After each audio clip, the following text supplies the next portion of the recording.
Bapak, Ibu, Saudara yang terkasih di dalam Tuhan Yesus Kristus, Salam, salam bahagia. Perkenankanlah pada kesempatan ini saya hendak sharing tentang keteladanan Tuhan Yesus Kristus seperti apa yang saya pahami. Tuhan Yesus Kristus mulai berkarya dalam pelayanan sekitar usia 30 tahun. Namun yang perlu diketahui bahwa ketika Tuhan Yesus Kristus berusia 12 tahun, Tuhan Yesus Kristus sudah berdiskusi dengan para tokoh agama yang paling tinggi kedudukannya di bangsa Israel atau di bangsa Yahudi. Jadi Tuhan Yesus Kristus memiliki dasar-dasar keagamaan yang tinggi seperti tokoh-tokoh di bangsa Yahudi. Karena ketika usia 12 tahun, Tuhan Yesus Kristus sudah bisa berdiskusi setara dengan tokoh agama bangsa Yahudi yang paling tinggi kedudukannya.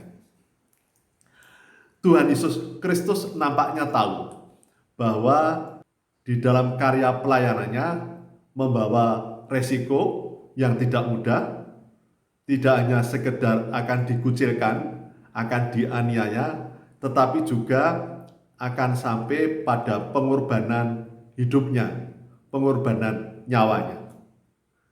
Jadi Tuhan Yesus Kristus tahu tentang hal tersebut.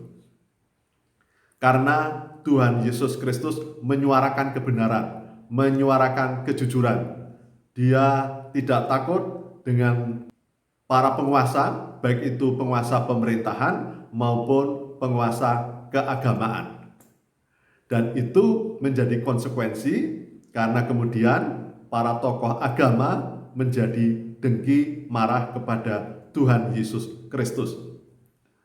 Jadi kemarahannya karena Tuhan Yesus Kristus yang dari latar belakang sederhana namun memiliki kuasa karisma yang begitu tinggi sehingga masyarakat bangsa Yahudi sangat terpesona dengan karisma kuasa Tuhan Yesus Kristus.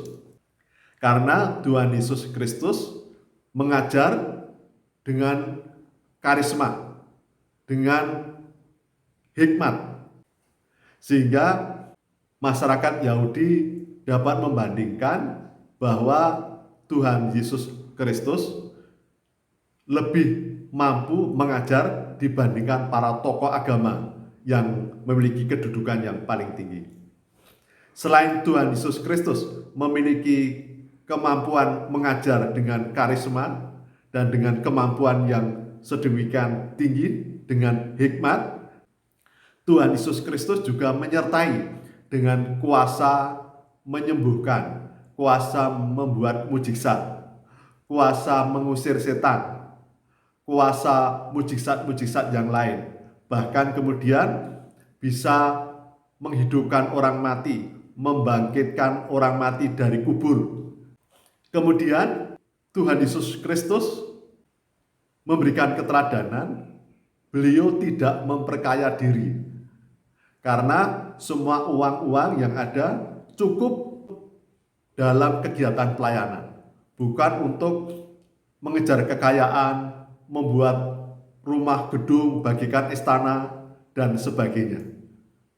Dan uang tersebut tidak dikuasai oleh Tuhan Yesus Kristus, tetapi ada bendahara, yaitu Yudas Iskariot, yang mengkhianati Tuhan Yesus Kristus pada akhirnya.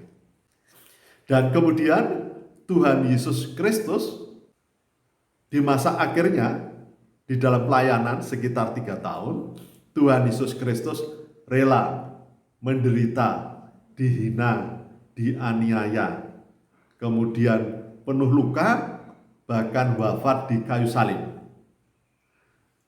Jika kita melihat di dalam film tentang Tuhan Yesus Kristus, bagaimana penderitaan Tuhan Yesus Kristus itu sungguh-sungguh penderitaan yang paling tinggi.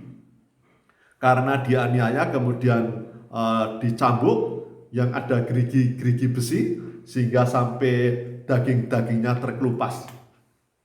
Jadi sungguh-sungguh penderitaan Tuhan Yesus Kristus sangat tidak mudah. Penderitaan jasmani dan juga rohani. Karena apa? Ketika dalam penderitaan ditangkap dan kemudian dianiaya, itu para sahabat-sahabatnya pada melarikan diri. Sahabat-sahabat yang terdekat, yang sebelumnya berani mati katanya untuk Tuhan Yesus Kristus. Petrus dan sahabat-sahabatnya mengatakan demikian. Tetapi ketika ada penangkapan Tuhan Yesus Kristus dan kemudian penganiayaan, maka mereka pada lari. Namun apa yang terjadi? Tuhan Yesus Kristus memberikan kasih pengampunan kepada para sahabat-sahabatnya. Bahkan Tuhan Yesus Kristus datang ke dunia ini untuk orang-orang yang berdosa, yang mau bertobat dan hidup dalam jalan Tuhan. Tuhan Yesus Kristus senantiasa memiliki kepedulian terhadap orang-orang miskin dan orang-orang yang tersingkir. Tetapi Tuhan Yesus Kristus juga tidak membatasi, tidak membedakan kelas status sosial. Dari yang paling menderita, miskin, sampai yang kaya, semua dilayani Tuhan selama rendah hati dan mau bertobat di dalam nama Tuhan Yesus Kristus. Keteladanan Tuhan Yesus Kristus yang lain, di dalam pengajaran Tuhan Yesus Kristus, Tuhan mengajarkan untuk tidak membalas kejahatan dengan kejahatan, untuk mengasihi para musuh, untuk mengasihi yang membenci diri saya, untuk berdoa memberikan berkat bagi yang menganiaya dan memaki saya. Oleh karena itu mengapa ketika Tuhan Yesus Kristus dianiaya, kemudian wafat di kayu salib, Tuhan Yesus Kristus tidak mengeluarkan sabda yang negatif.